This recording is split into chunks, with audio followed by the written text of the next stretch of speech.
You're watching DCTV. Now here's your host, the voice, Dave Canning.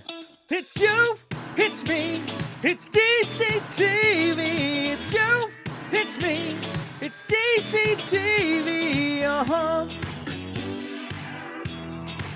Let's start the show. That is right, ladies and gentlemen. It is you, it is me, it is TRND. Nick is off tonight. What was that? The TRD. It's a turd. Oh, it is. It's a big turd sandwich tonight without Nicholas. Suspicious by his absence. Even more suspicious by his absence, the new king of the nerds, Spaceman George, up in his royal casino in space. So we're still trying to track him down, track down Gerald the puppet, who's a bane of my existence right now. Last week the mega nerds reunited. Me and Harold. As you can see, I'm rocking my Harold the Puppet merch, available on ProWrestlingTees.com/the Wrestling N.R.D broadcast. But I do have a very important announcement to make, and that is that next week, episode 88, will in fact be the final episode of the Wrestling N.R.D broadcast to emanate from the Dave Cave, ladies and gentlemen. As you know, per the stipulation of Spaceman George's attendance at All Out, I am being forced to vacate the Dave Cave. I was given 2 weeks ago, 1 week ago, so next week means 2, and it's time for me to go. So where I go from there, I am still working with my fabulous real estate agent, Harold the Puppet, and we will find something for me, I'm sure. But speaking of being kicked out, let's talk about CM Punk. Oof. Let's talk about it. So we touched on it at last week's episode, and more details came out. Obviously, on Dynamite, Tony Khan announcing the vacating of the new trios titles, which were then decided in a match between Best Friends and Death Triangle, and then the World Championship will be defended in a tournament of champions. As we saw on the Dynamite bracket, it was Hangman Page going against Bryan Danielson, which Bryan Danielson won in advance. He will face Chris Jericho next week. Was he ever a champion, Danielson? Not in AEW, but they claimed he's a 7-time world champion. Okay. So between Ring of Honor and WWE, he's a multi-time world champion. Yeah. But yeah, I'm not a fan of how they called this thing. I mean, I'm like, throw Wardlow in there. And then obviously on Rampage, it will be Sammy Guevara taking on Darby Allin. The winner of that will face Jon Moxley next Friday on Rampage. Bryan will face Chris Jericho next week on Dynamite. So by the time this airs, we will know the winner of Sammy Guevara and Darby Allin. So I'm picking Darby. I'm picking Sammy. Then you have Jericho Appreciation Society against Blackpool. Oh, you're right. I'm sorry. Yeah, Sammy. I'm sorry, because you know what? I fantasy booked it that she should have had it reversed. This way, you have Blackpool Combat Club in the semis. Sammy costs Bryan or costs Darby the win, so Jericho advances and Moxley advances. I think it's going to be an all Blackpool Combat Club final at Dynamite Grand Slam, and I think you could put the belt on Bryan Danielson. But based on how Dynamite started with that Mox MJF interaction, I could see you going with MJF and him calling his shot for full gear, or he cashes in right after the match. But I want to touch on Dynamite, on Tony Khan's video package.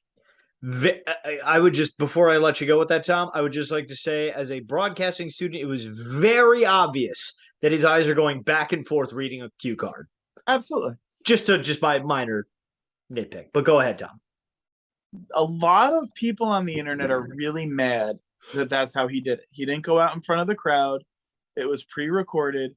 I am on the complete other side of the spectrum. I think this was Tony Khan knowing that it will not go the way he wants it because of his personality in front of a crowd, period. And because the crowd will probably not let him say anything. They'll just keep screaming. I think the way he handled it, because Tony is a loose cannon and he's a wild card, was the most professional way he could have handled that situation of he said everything he needed to say with none of the fluff. He spoke clearly and concisely because he was reading a script. And I think it was very well done. While I wanted more information, I thought we were going to get a little bit more about what actually went down. Probably because there are going to be legal ramifications. He couldn't say much. I think he handled it very well on television the way he did. Am I happy with it? No, because I'm selfish and greedy. But I think he did the right thing. I agree with that. And you know how you touched on like you didn't think people would let him talk. They were in Buffalo, so you weren't in Ohio, you weren't in Illinois, so there was no, favor towards a Mox or Punk sort of thing. But I have no problem with it being backstage, being pre-recorded because it is what happened between Punk and the Elite and the other parties involved. It is a legitimate thing. Like you said, there's going to be legal ramifications. Tony's a smart guy. As much as we think he's quirky and he only has one volume and that's hyper. I think he's a smart businessman, and with something like that, it's better to make sure it's recorded and prepared and spoken properly. And like you said, like you don't need if the you never know how a crowd's going to react. That could have been a very pro CM Punk crowd who just while like strips him, boo, like you could still hear the crowd a little bit behind it, which is fine. But it's one of those things. It is frustrating as a wrestling fan because you feel like for the last several months AEW is trying to get this momentum going and then it stops. Somebody posted a meme today in our Patreon chat, patreon.com/WNRDB, in which Roman Reigns, 1 reign, 700 plus days. CM Punk, AEW title, 2 reigns, 5 days. It's like, yikes. And then, so obviously this thing, and just it's frustrating from a fan's point of view because obviously I love the Young Bucks. I love Kenny Omega. I enjoy CM Punk. I think it would be a fabulous storyline if you were able to turn it that way and everyone's able to do business. But at the same time, from what I had read, like before the trios titles were announced, like they were specifically holding off on introducing them until Kenny Omega arrives. And now he's here. The trio titles are a thing. They're on the Young Bucks and rewrite. So it's kind of annoying from that sense. Mm-hmm. Yeah, and I would have to rewatch it. I'm not 100% sure. But when they announced that the titles were vacated, he announces that the trio titles were vacated. But then I believe Tony mentions that Punk is hurt, and that's why that title's being vacated. I'm not 100%. I think I'd have to rewatch it. Because I remember he said like the world title, our most important prize in our business and whatnot. I'm not sure. I feel like he mentioned that. To me, can't lie, comes and Ryan, feel free to touch on this. It feels a lot like CM Punk lost his smile. It could have very well been like, listen, we want you to drop the title of Grand Slam to MJF. And he said, go fuck yourself. I'm not doing that. All right, well, we'll write you off, but, we'll, just say you're hurt.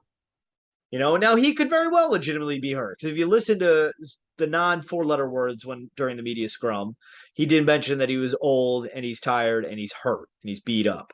I read that it was like a bicep injury or a pec injury or something, but I did read a couple articles that said like he got hurt doing I think a tope or something. Yeah. Which is possible. It's just the timing of it, obviously. You remember obviously, we're all kids of the 90s. We all remember, Shawn Michaels didn't want to do business with Bret Hart at WrestleMania 13 and therefore dropped the title and said, I've lost my smile. I got to go find it. And that opened up the door for Bret and Stone Cold to have one of the greatest Mania matches of all time. So, again, it's the timing of it. Like I said, it's hard to be on Punk's side just because I rewatched that media scrum from a different reporter's camera, and it wasn't so. Like, if you watch the AEW media scrum, and Tom and I talked about this before we came on the air, that if you watch the AEW YouTube channel and their media scrum, it doesn't start off with the first question. It starts off mid, like Punk's talking to a guy about him doing improv.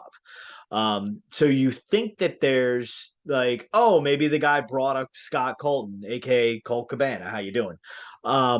But literally the first guy is prepared to ask a question, and that's where CM Punk's just out of the blue goes like, you did improv, right? Who'd you do it with? Scott Colton. And then he just goes off on his tangent. So literally, Scott Colton, Colt Cabana was not brought into this by any of the irresponsible media people who cover professional wrestling. So let's stop acting like they covered the White House issues. Like, CM Punk lit this fuse. Yeah. Like, maybe he's not the bomb that blew up, but he lit the fuse. I think just the way he handled himself came off very selfish and very ignorant. And literally, it's one of those things where he's literally says in the press conference, like, if you have an issue with me, come talk to me. And guess what? Kenny and the Bucks came and talked to you. That's all I gotta say. I think CM Punk went into that media scrum knowing exactly what he wanted to say. I completely agree with that. And I think everything he said was premeditated, and he had a plan. You know, I think, you know, Dave, we spoke about it a little bit too, of, you know, when you're, how would you react when your bosses come charging into your locker room, you know, whatever, to your office? I don't see that happening. I don't see them kicking a door in, like, maybe forcefully going in. Absolutely. You know, we don't know what happened, but like, yeah, you can't call someone out and say, come find me, and not expect someone to come find you. Yep. Like, that's rule number one. You don't write checks your ass can't cash. And that's what he did. And, you know, I think I read that they walked in and Punk started throwing fists. I read that you know, Kenny walked in and grabbed the dog, and that was his first concern. I don't know what's true. I care what's true because I'm nosy, but like, you cannot publicly say the things that he said about the company you work for and the people you work with and work for and not expect ramifications, especially when you say, if you have a problem, come talk to me. If the three of us or the four of us with Nick had an issue and I said like hurtful things to you guys and said, come see me, if that happened, I would expect it. Like, come see me. I'm ready. You're saying I am ready for conflict. Yeah, the what I had mentioned with Tom before we started recording was the fact that, take this out of wrestling, ladies and gentlemen. For those of you who are just completely on the Young Bucks and Kenny Omega's side, do think of it from an impartial standpoint of think of where you work. I look back to when I worked at a grocery store, and if I had an issue with my manager, which I had multiple times, unfortunately, if he came into my office while I'm trying to, you know, or like while I'm on my lunch break, just trying to enjoy my 15 minutes that I get to myself, and just started berating me out of nowhere, that would be a big HR issue. Mm-hmm. The thing that a lot of people forget is people think, you know, oh, the Bucks are EVPs. It's not just a role. They're in the hierarchy of this company. It's called All Elite Wrestling. You know, what is AEW without the Elite? It's just all wrestling. You know, it's so I think they do need to be held to a higher standard. So it isn't okay. If the reports are true that Kenny Omega's only involvement in there was to get Larry Punk's dog out of the room, not only should he not be suspended and immediately reinstated, he should be simply awarded the AEW championship and declared the humanitarian of the year. That's just me. So Ryan, where are you at on this stuff? Behind as usual, but interesting thought I came up with just now. I mean, I agree. Like you said, CM Punk, when you say that sort of stuff, blatantly asking for it, you might get it. I'm curious how it was enacted because I mean, if you got the trios champions and other people who have been suspended, what Brandon Cutler we said, Papa Buck. I mean, that's a lot of people coming at you. I mean, fight or flight might come into play there. So I would probably lean more towards the elite side, probably just because I didn't watch CM Punk wrestle, not a crazy fan. He looked at me weird. I was thinking about this the other day when he won the belt. Kind of, I don't know. He gave me a look. I think he questioned me for some reason. So, but anyway, He's not worthy of the petition. Don't even bother. yeah. I talked to his boys, FTR. They're good, but yeah, I kind of wonder that aspect. You might he was asking for a fight, but then when a few people come, I might be quicker to throw blows. Maybe I don't know. And when you ask for a fight and multiple people come, like this is totally like tear down the curtain, based off of real life experience. If you call someone out and they show up with their people, it makes sense and seems to be the right move. You throw that first punch. You do not let them get the upper hand on you. So I get that. I get that. The difference here is I'm 34 years old. Me too. CM Punk is older than me. Much. The Young Bucks are probably around our age. I think they're a little. I want to say they're like 36, 30. Like they're a little older. They're in their. Everyone's in their 30s and above. Everyone's an adult. We are grown ass adults. We do not need to act like that. Mhm. And it is embarrassing. And as an adult, I have certainly acted like that. And afterwards, the only emotion that I felt was shame of how I acted because I'm a grown ass adult. So call people out. I am all for call people out. If someone is wronging you, call them out, but call them out to them. Hey, Ryan, me and you have an issue and we need to talk about it. That's how adults handle conflict. Everyone in this, except, and I'm only giving credit based off of pure speculation, Brandon Cutler, everyone acted like a child. Brandon Cutler is a ride or die homie. He will do anything for his boys, for his crew, for his posse. The fact that the Bucks changed his life by offering him 2 contracts, hiring his wife to do their merch for them.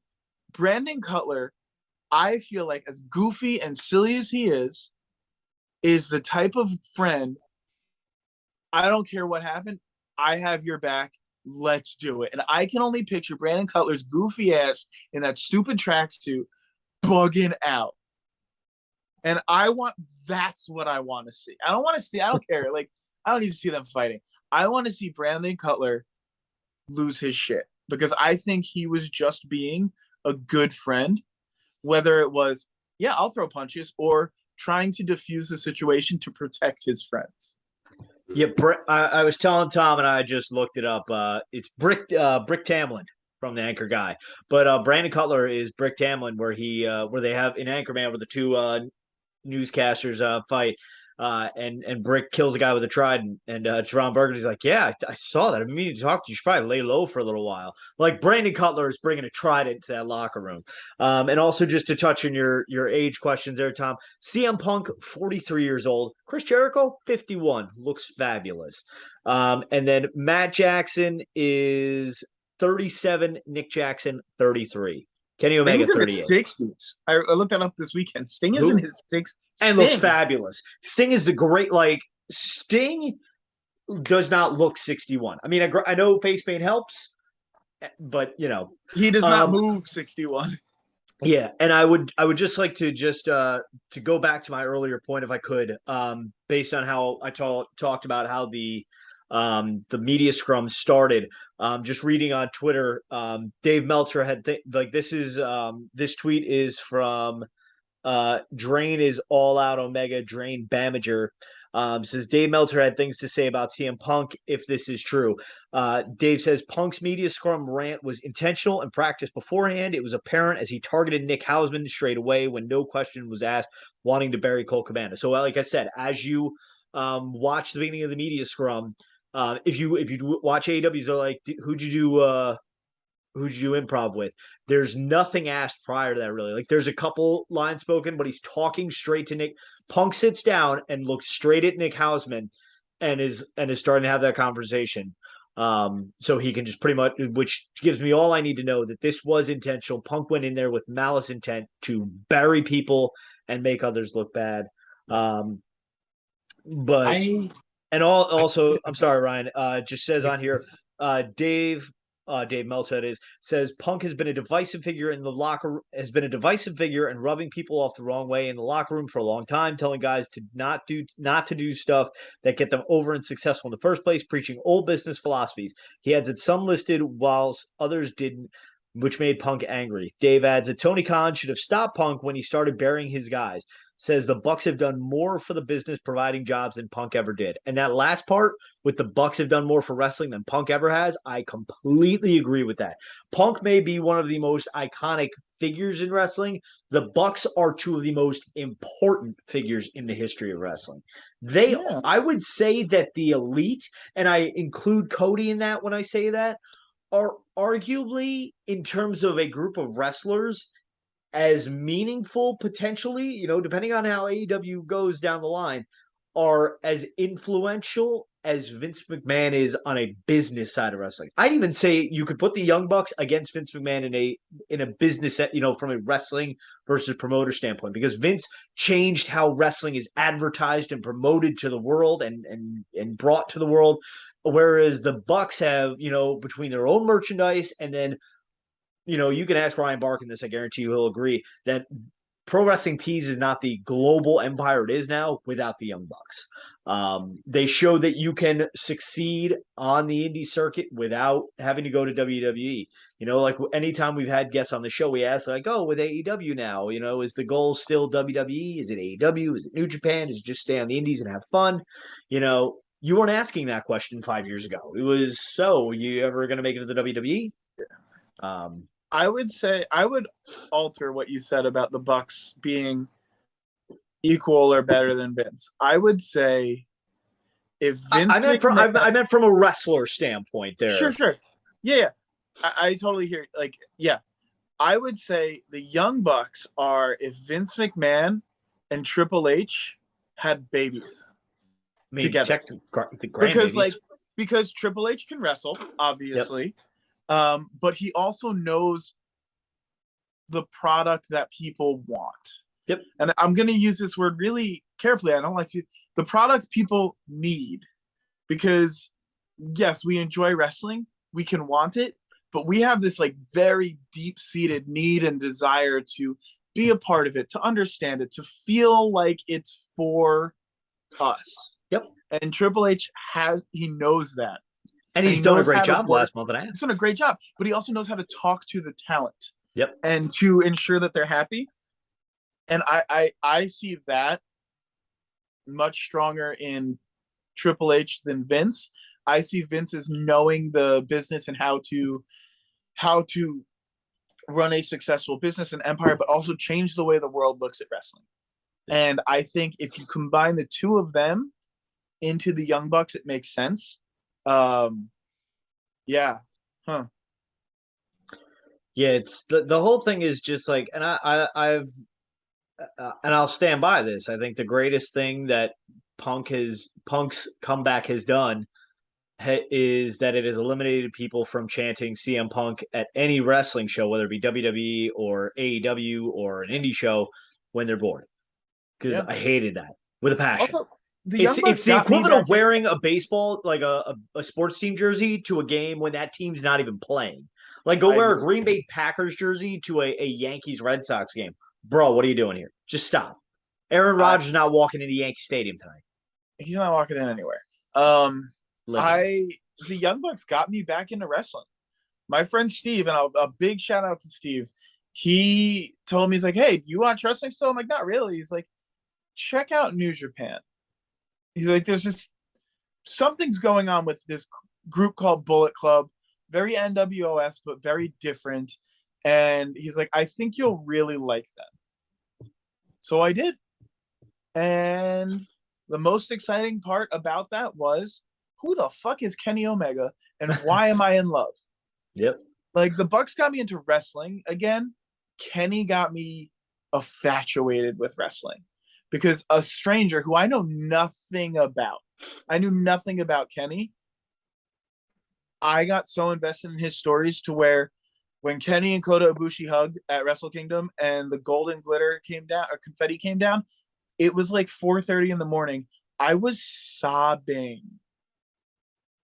uncontrollably crying because it was so beautiful. Yep. I'm sorry. No WWE storyline has ever done that to me. I'll say this just to touch on the importance of Kenny Omega. Like I think I had started to watch BT a little bit around 2018. Or no, prior to All Out, obviously. Or All In, I'm sorry. But the first time I was All In 2018? All In was 2018. Okay.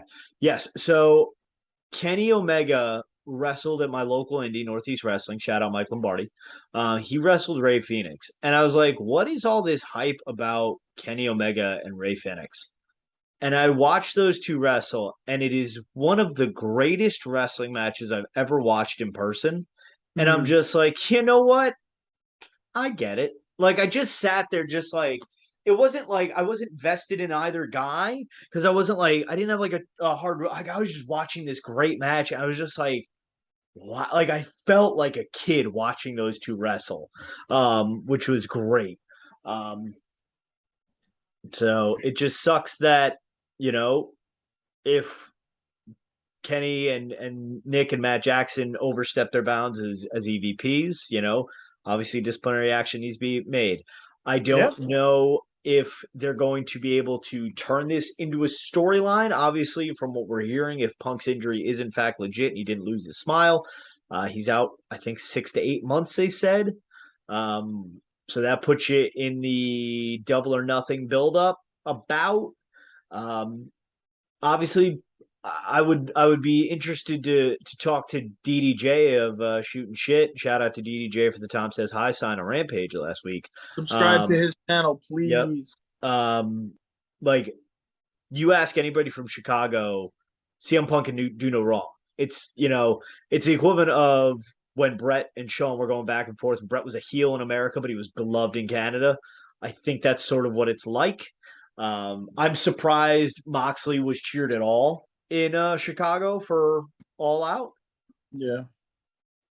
But I think, just I'll say this, from what I saw on Dynamite last night, recording this the day after Dynamite, between Chris Jericho and Jon Moxley, yes, I know people say, oh, well, they're old WWE guys. But you know what? It's those kind of guys that are so valuable to AEW, especially in a time like now, because they can say, you know what, everybody, hop on my back. We're gonna fucking get through this, and we're gonna drag you to the promised land. Yep. And then you got a guy like them and Danielson led a locker room meeting. Yep. Prior to Dynamite, and I read that and I'm like, yeah, of course they did. Yep. And I bet you Tony didn't even ask them. Yep. Like, I bet you this was a very organic, like, they were talking. Because I would assume they're friends. They were talking and said, hey, like, let's sit everyone down. Everyone. And I'll say this, the media scrum, just to go back to one more time, just watching the way Tony Khan just kind of sits there, again, to reiterate what Jonathan Hodap said, and it's true that he just looks like a domestic violence partner. They're sitting there like just having because like I feel like, yes, Tony is a very smart guy. Tony's a very smart businessman. He obviously didn't get to where he is just by sheer luck, but he just sat there and let Punk bury. Be like, he'd be like, you know what, let's just call this done for right now with Punk. Thanks for everybody. Just cut the mic, Tony. You're the man in charge. to me, if anything, that media scrum, yes, it got people talking for all the wrong reasons, but it also made me lose a little bit of respect for Tony Khan, just to the fact, like, dude, it looks like your company's run by monkeys. And I'm not saying that the EVPs are doing a bad job. Fan. Like, no, and I think that's where he's one of the guys. Like, oh, it's just Kenny and the Bucks are one of the boys. Like, no, dude, that's your EVPs. Like that, but like, I think that why Tony didn't speak up. I think he's like, it's going to sound crazy. I think he's still starstruck of like, he is first and foremost an unhinged wrestling fan. Yep. That man knows more wrestling facts than anyone else. I think he is cautious because he's like, I don't want to fuck this up because my childhood dream is coming true. Yep. If I shut this down, I don't want to offend. I don't want to like ruin things with CM Punk because he is good for business, I guess, but maybe not. I just want to know how long everyone's suspended for. I need timelines. How long are the Bucks and Kenny out? How long is Brandon Cutler out?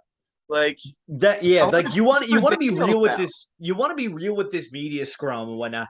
You want to treat things like a real sport.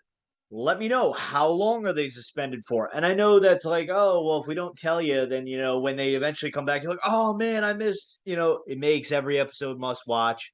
I don't think they know how long they're suspended for yet. No, yeah, and that's the thing. It's not like baseball or basketball or football where like, okay, if you have a dirty hit, you're suspended a week. If you're Deshaun Watson, you can go to a massage parlor and only get a couple games. Whereas you can be Calvin Ridley, bet on your team to win and get the entire season. Nothing makes sense in wrestling. There's no guideline of like, okay, if you go into a guy's locker room, how long are you suspended for? Obviously, I would assume that AEW has a wellness policy. Like WWE has the, what is it, 30, 90, and you're out, something along those lines. But for something like this, it's an unwritten conduct rule. So obviously, Eddie Kingston was suspended for pie-facing Sammy Guevara, but we were never told. Like, we didn't even know he was actually suspended until his suspension was over. Like, he was just not on TV. We were like, where's Eddie? So, but yeah, no, I'm not a fan of how this company looks professionally right now. If this was a publicly traded company, I'd be a little worried. Tony Khan, in my opinion, needs to get a backbone a little bit more. Because he seems like one of those guys. Like if you watch the end of the media scrum, he's like, I got plenty of money and I'm ready to fight. Like he just seems like somebody whose back's up against the wall, which it is, but he's just like, he gets angry. He can't like have his back against the wall and then come out rationally. He's got to be like, I've got lots of money and I'm ready to fight like hell. Like, what are you fighting, bro? You've just got people that are acting stupid. Yeah. But yeah. Brian, Tom, so any more thoughts on the CM Punk, Kenny Omega, Young Bucks suspension? I'll just say real quick, I didn't know what I was going to wear. I wore this because sometimes you don't need to say everything you feel.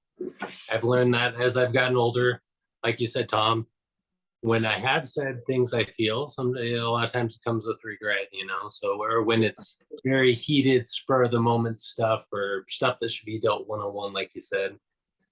Try and be mature. Yeah. I'm still kidding. Very true. I mean, overall, Dynamite was fire, though. It was. It was very good. I thought, they did a great job with, mentioning in snippets. Like, and again, like Jericho, when he was like, that's my locker room. That got me hyped. I was like, yes, let's go, baby. I'm even saying outside of that, MJF completely tricked me. I'm like, we're gonna. I knew it was coming.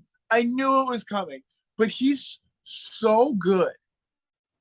I'm like, yo, this is the only logical thing right now, right? MJF has to be a good guy.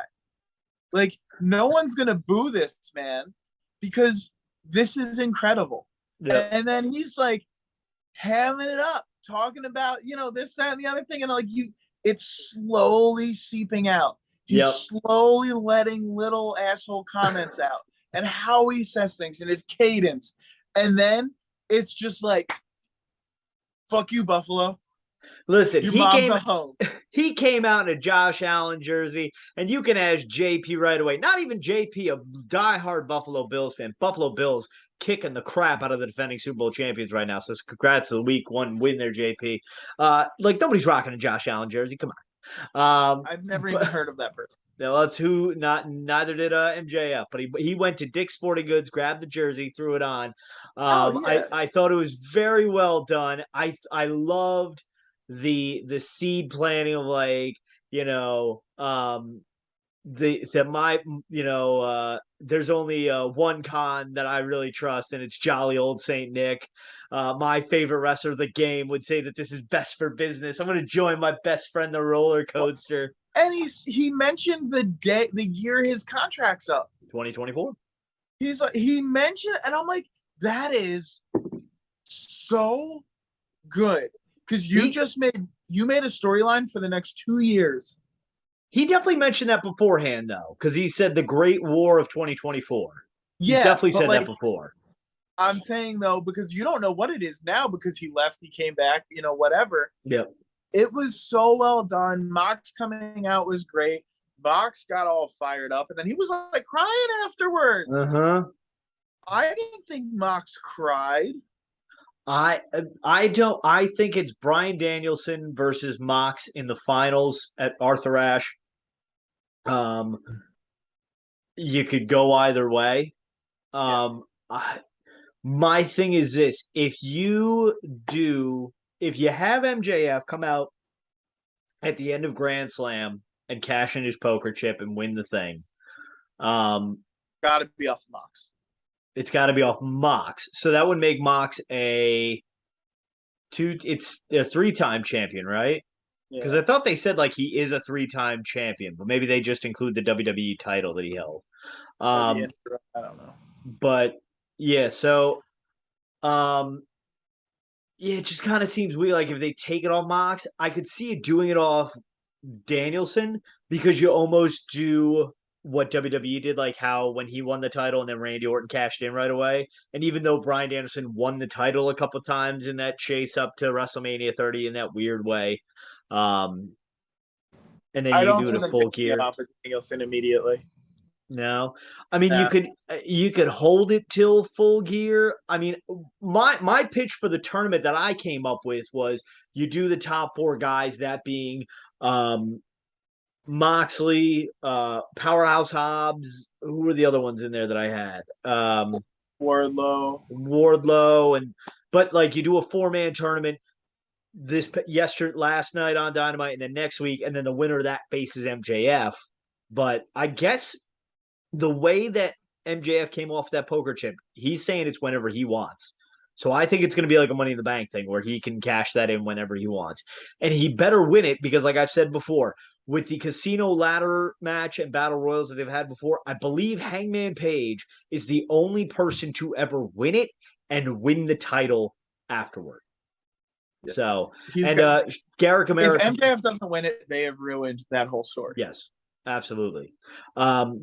Before I touch on that, Garrett Camara, of course, corrected me in the comments that the AEW World title has changed hands on TV at Winter is Coming when Kenny beat Mox for the title. That was television. But it hasn't changed hands on regular Dynamite, special edition Dynamite. Sure. Always change that. But yeah, no, I feel bad for MJF, and I wish that he did just come out as a pure heel because here is this thing where, the biggest gripe about when Punk came back after winning the WWE title in 2011 was it was 2 weeks after Money in the Bank. He came back. And it was like, damn, they talked about all this thing. And now MJF is gone since May or early June, whatever it was. And now he comes back and nobody's talking about it because everybody's talking about this scrum between the Elite and CM Punk. I wish that they had, I love the babyface stuff. It was funny for a little while, but I just wish he came out and just let MJF tear into him. Fuck it. He can be like, listen, this was my coming out party. And now somebody wants to be a Punk. People think they're elite over me. Hell, like even if you don't address it directly, make those little drops like he could have.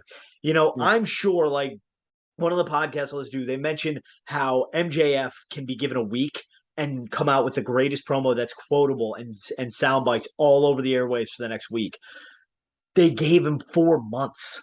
Imagine what he would have actually said. Yeah. But we'll see what happens with the Elite. We'll see what happens with CM Punk and MJF and the title finals. One quick thing. The Yes. best moment on Dynamite, emotionally, for me, was Swerve interrupting the Acclaimed. Oh, That what a was jerk. But like that took the pressure off Max Caster. Yep. Because everyone wanted him to bury this whole situation. Yep. Go Everybody was ready. And he couldn't. Yep. And that was the only way the people wouldn't turn on him. Because the Acclaimed is hot. The Acclaimed is so hot right now. Yep. If he did a rap and did not go in on this, there goes their crowd push. It's gone. They're going to win the titles at Grand Slam. I guarantee they have to, and it's going to be incredible. And I'm going to scream at everyone to scissor me daddy, and no one's going to be around me because I'll be alone, and it'll be fine. I'm going to be next to my sisters and my girlfriend. I'm just going to do this. And don't do that. 2 people don't scissor me, I'll be mad. Both go to one way. Don't scissor your sisters. Front and back row. I find JP in the crowd. I find the Macho verse and just like, scissor me, Macho! Oh, God. Speaking of Macho verse, we found him on Twitter, and it is a very special day on Twitter, as it is the Twitterversary of the Tom Says Hi Twitter account. Happy birthday. Full year of me saying. 1 full year of Tom Says Hi, baby. I've only said hi. I don't think I've said anything else. Like I'll at people and stuff, but I don't think I said any other words other than hi on it. And if I did, I deeply regret myself. But yeah, 1 year of Tom Says Hi on Twitter, and that's very exciting. I don't use it very often, but I do. It's exciting stuff. So in honor of Tom's Twitterversary, we've decided to go with our top 3 Tuesday this week of top 3 wrestlers or wrestling accounts we follow on Twitter. So Tom, in honor of your Twitterversary, I'm gonna let you go first. Yeah. Number 1, Maki Ito. Do you even know what she says? Yeah. She says she's the queen of piss and shit, and the fuck off. Oh boy. So Maki Ito, Takeshita, because all he talks about is Cinnabon. And then Evil Uno, because his Twitter was hysterical throughout all of this drama in AEW of him just like, breaking news, Evil Uno may also be good. Like, he was very funny the last like day or so. And I am fully on board with Evil Uno, and yeah, Maki Ito, Takeshita, and Evil Uno. I like it. Ryan, how about you? Well, I'm wondering what I do with my life, because I don't go out on Twitter that much. I am on there, Microbrawler Skull or something like that. Go on there, find me. You'll probably be my first like. That's not true. I probably have a few, but anyway. I'm gonna like something of Ryan's right now. You follow that one guy. I'm just teasing. That's like a sad ploy. Boom. Liked it. But anyway, Gregory Iron. I'll say Greg. Tony Adams, Tony Boy Project. I almost make it a point. If I get on there, I want to see what his countdown. I don't know where he started. 500 days. There's a countdown. I don't know what it's about, but it's intriguing to me. He's told us to reach out to him, DM him. I can't DM him, so we're going to have to go through Marion Fontaine. Or he's just an evil heel and he's messing with me or us. But third, great wrestler, Spaceman George. I mean, he beat my boy Dylan Shivers. I've never held the crown. Spaceman George. I wish he was here. Or Nick. I think Nick went after him. Didn't Nick call him out last episode? I think he did. So wait a second. Do you think Gerald suspended Nick? That's probably where he is. He probably got suspended. For how long? I think we need to vacate the crown. Oh, there's no royalty today. I'll be the interim. Our King. thoughts and prayers with the Queen of England's family, by the way. Thoughts and prayers to everyone over there. Love So that leaves me then. Okay, so my number one is the first person I ever followed on Twitter when I joined, because it is ironically my Twitterversary as well. I followed John Cena, was the first person I ever followed on Twitter back He in follows me. 2011. So had a lot of fun with Mr. Cena. And he retweeted the photo that me and him took in 2016. I was like, oh man, John Cena knows who I am. And then number two, future friend of the show, go with Matt Cardona. Good follow. The major pod guys, they all have good tweets out there. They had a thing on we're giving away an 8x10. Ask us a question to get an 8x10. I just asked, can I have an autographed 8x10? So I believe Ryan liked that tweet. And then my third one, as inappropriate as it may be at times, I'm going to go with No Context Flair. They just tweet out clips of Ric Flair, like during interviews and whatnot, that are completely out of context, and they're hilarious, though. I'm not even going to try and find one right now because I'm going to get us kicked off the air.